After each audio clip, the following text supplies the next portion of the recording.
My name is Melanie Siggs. I'm a Director of Strategic Engagement for the Global Seafood Alliance, a consultant to the World Economic Forum and a Vice President of the Centre for Responsible Seafood. It is my great privilege to be your first speaker at this European Institute of Innovation and Technology Food Aquaculture Showcase event. Having worked in the world of sustainable seafood for many years, I've been thrilled to see EIT embrace a leadership role in both recognising the opportunities aquaculture presents to nourish current and future populations in both a planet and people appropriate way, as well as engage in the challenges before us in order to responsibly grow aquaculture production accordingly. Thank you, EIT, for seeking to accelerate sustainable innovation in aquaculture. 21 years ago, the now principal certifier of sustainable wild capture seafood, the Marine Stewardship Council, and the first certifiers of aquaculture, the Global Aquaculture Alliance, were frankly in nappies, and the Aquaculture Stewardship Council wasn't even a twinkle in someone's eyes. At that moment, we were galloping into the 21st century, while the sustainable seafood movement was in its infancy, and private sector NGO partnerships were pretty much unheard of. At the same time, the UN Millennium Development Goals were born with a 2015 agenda. They actually included an ambition around biological fish stocks, but strangely excluded anything to do with agriculture or aquaculture. They largely focused on health, poverty and education, and there was no mention of climate change. And here we are, nearly 22 years into that 21st century, and we've truly come a long way in understanding issues around sustainable food production and climate change. Our collective work in sustainable seafood has leapt forward in terms of our understanding, our collaboration, and our collective awareness. We have become far more aware of the need to minimise our negative impacts from food systems, both socially and environmentally, but also the need to produce more food in the most responsible, enabling, and equitable way. The UN brought 193 countries together in agreement around the Sustainable Development Goals, the SDGs, with a 2030 agenda to take over from the Millennium Development Goals. The SDGs have a much more engagement of private sector, specific targets around the ocean, land, climate change, sustainable consumption and production, but always with that strong drive to end hunger and poverty.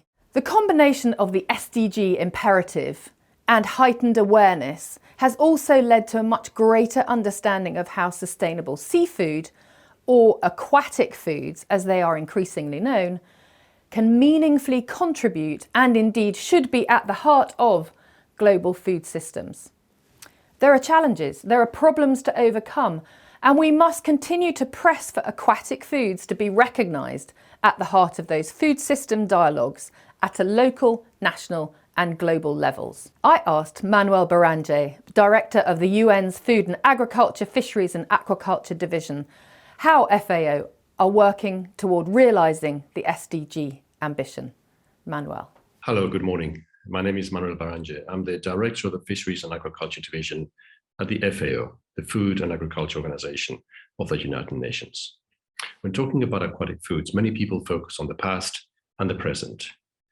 They mention the fact that aquaculture has been the fastest growing food production sector for the last 5 decades, or that aquatic foods provide the best combination of macronutrients to fight malnutrition. But I'd like to focus more on the future. And what I'm telling you is that unless we truly transform aquatic foods, it will be very difficult to end hunger and poverty by 2030, as the Sustainable Development Goals demand. And what does it mean to transform aquatic foods and their sectors? Well, in FAO, we have a plan, Blue Transformation, which has 3 very specific objectives. First, to truly expand aquaculture throughout the world, but particularly in food deficit regions such as Africa, a continent that only produces 2.5% of global aquaculture production today. Second, to transform fisheries management in places where sustainability is failing or is unknown. And that includes better and more equitable access to resources and the development of methods that work in data-limited and capacity-limited regions. And third, to innovate in the area of fish value chains that are some of the least developed in the food industries. If we work on these three elements, these three objectives, we can truly transform blue systems and ensure that we contribute to the ending of hunger and poverty. If successful, blue transformation will increase our per capita consumption of fish by the middle of the century by more than 25%. That will make a difference, and we hope it does. Rally behind blue transformation and work with FAO to achieve its goals. Thank you. Thank you, Manuel. Fish provides some 3.3 billion people with almost 20% of their average per capita intake of animal protein. In 2017, fish accounted for about 17% of total animal protein and 7% of all proteins consumed globally. FAO tells us that the percentage of fish stocks that are within biologically sustainable levels has fallen from around 90% in 1974, 75% in 2000 at the turn of the century to 65% in 2018. Meanwhile, global aquaculture production has increased by 228% in those last 3 years alone. And I'm here to talk about aquaculture. Aquaculture has expanded fish availability to regions and countries with otherwise limited or no access, and often at lower prices, which has led to improved nutrition and food security. At the global level, since 2016, aquaculture has been the main source of fish available for human consumption, overtaking fish from wild capture fishery sources. In 2018, this share was 52%, a figure that is expected to continue to increase. Meanwhile, world fish production, consumption and trade are expected to increase, but with a growth rate that is a little slower than we've seen in those recent years. And so to conclude on some of those global figures, courtesy of FAO, total fish production is expected to expand from 179 million tonnes in 2018 to 204 million tonnes by 2030. And remember that 2030 agenda of the SDGs. Aquaculture production specifically is projected to reach 109 million tonnes in 2030. That's an increase of around 32%, 26 million tonnes from 2018. And world fish consumption in 2030 is projected to be 18% higher than in 2018. So more fish being eaten, more fish being produced, and predominantly from aquaculture sources. So this is very good news for the SDGs, given that responsible aquaculture has lower greenhouse gas emissions than other animal proteins, can provide essential micronutrients, and it has a flexibility and adaptability that's not enjoyed by many other food systems. Our current food system as a whole is unsustainable, and there is much evidence that global and good aquaculture is a part of a portfolio of aquatic foods that can nourish current and future populations. At the recent UN Food System Summit, which seeks to transform those food systems, it was recognised that transformation would be incomplete without the inclusion of aquatic foods, and that includes aquaculture. And it was identified as one of the 7 priority areas for action for the scientific group. This provides immense opportunity for nutrition and lower impact food systems around the world. But what's happening in the EU? EU aquaculture accounts for about 20% of fish and shellfish supply in the EU, the rest coming from imports. And it directly employs about 70,000 persons, which to me doesn't feel a great deal.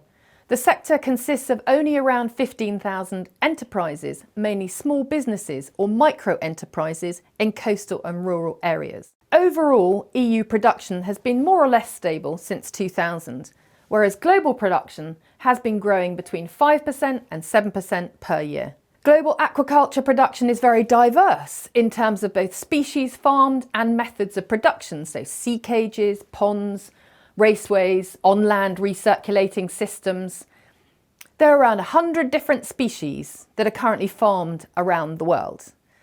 However, in the EU, aquaculture production is largely concentrated on a few species: mussels, salmon, sea bream, rainbow trout, sea bass, oysters, carp. The EU Farm to Fork strategy underlines the potential of aquaculture as a source of protein with a low carbon footprint. The European Commission recognises that this sector can make an important contribution to climate change mitigation, the reduction of pollution and the protection of ecosystems. It can also be part of a more circular management of resources.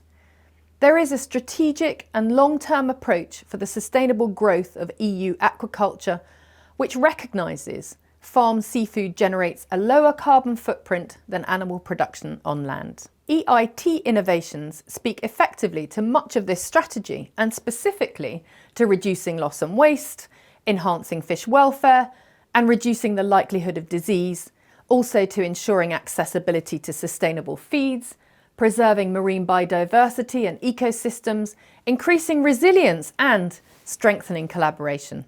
Complementing their work, EIT ran a piece about the SDGs earlier this year, laying out some of the specific ways in which aquaculture can help to relieve poverty and hunger, promote health and well-being, support mitigation of climate change and life below water. With those goals in mind, I asked Lara Barazzi, President of the Federation of European Aquaculture Producers, to record a short message to include in our presentation today. Lara. The objective of the Sustainable Development Goals is to end poverty, protect the planet, and ensure that by 2030, all people can enjoy peace and prosperity. As regards food and food production, in the European Union, we are shifting towards a sustainable food system that should bring environmental, health, and social benefits, offer economic gains, and ensure that the recovery from the COVID crisis puts us onto a sustainable path. The Farm to Fork strategy has launched numerous individual actions throughout the EU, which should contribute to the reduction in greenhouse gas emissions and reduce the pressure on water quality. The EU expects that all food placed on the EU market, both domestically produced as well as imported, increasingly become sustainable. Food products, processes, and consumption patterns need to change while maintaining or improving high standards of human health, including food safety, animal health and welfare, as well as improving the incomes of primary producers and reinforcing the EU's industry's competitiveness. This new scenario should also empower consumers to make better, sustainable food choices through better labeling, more transparent labeling. However, different EU industries, food industries, currently stand in different sustainability levels, and European aquaculture is here a frontrunner due to many decades of sustainability awareness, research, as well as innovation. This is a precious asset which directly contributes to the United Nations 2030 agenda. Due to their biology, fish are the vertebrate animals with the lightest carbon footprint and with the most efficient use of natural resources: space, energy, water. This strongly contributes to attaining the SDGs, Live Below Water, Goal 14, Responsible Consumption and Production, Goal 12, and of course, at a global level, No Poverty, Goal 1, and Zero Hunger, Goal 2. Live Below Water is the most obvious way aquaculture can support the United Nations Sustainable Development Plan, sustainability in the fish and seafood trade, as well as protection of the oceans. But allow me to be inclusive and include the work that from the FEOP we carry to expand this goal, also to include Live Below Freshwater. Freshwater resources are a precious heritage, and we need to do work to conserve those as well as the ocean. Aquaculture overall is an important path to reach the United Nations 2030 agenda goals, both globally and in Europe. Let's make aquaculture the future. Thank you. Thank you, Lara. And so I conclude. We can see the evidence and the imperative at EU and global levels of how important responsible aquaculture is to meeting those sustainable development goals that 193 countries agreed upon with a 2030 agenda. How important responsible aquaculture is to meeting nutrition needs and how much opportunity it offers. It's critical that we collectively address the challenges we still face in all of those areas that the EU strategy highlights in loss and waste, in welfare and disease, in marine biodiversity, addressing skill gaps. In doing so at an EU level, we can share that learning and benefit worldwide, providing benefit for all. We need enabling regulation and environments. We need investment. We need good science and innovation and a growing recognition of aquaculture as part of the aquatic food portfolio and a central food system that is people and planet appropriate. Nourishing billions, a World Economic Forum term, while mitigating climate change for the good of all, must lie at the heart of our collective intent. So thank you again to EIT and to you EIT partner organisations for helping accelerate and enable responsible aquaculture as part of the global portfolio of critically important aquatic foods. To close my presentation to you today, I asked Peter Thompson, the UN Special Envoy for the Ocean, to record us a short message. Peter. There's no question that sustainable aquatic foods support a wide range of the UN's Sustainable Development Goals.